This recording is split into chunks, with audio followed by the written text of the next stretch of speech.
Atbrīvo sevi no dvēseles līguma. Ko nozīmē, ka tu viņu bloķē? Tu izdzēsi viņa ziņas.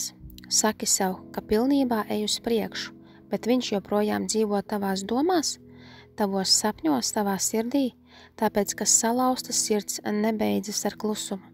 Tas beidzas ar enerģijas atdalīšanu. Kad tu joprojām vēlies pagātnes attiecības vai slepeni ceri, ka viņš nožēlo, pametot tevi, tas nozīmē, ka ir dvēseles daļa, kas nav atlaidusi viņu. Tava dvēsele joprojām vienojas ar viņu kādā veidā, un radītājs nevar atnest tev tavu dvēseles radinieku, kamēr tava enerģija ir joprojām kādam citam. Ne tāpēc, ka tu tiec sodīta, bet tāpēc, ka tavas enerģijas lauks nav tīrs. Atlaid vajadzību būt redzētai, izvēlētai. Tu jau esi izvēlēta no Dieva.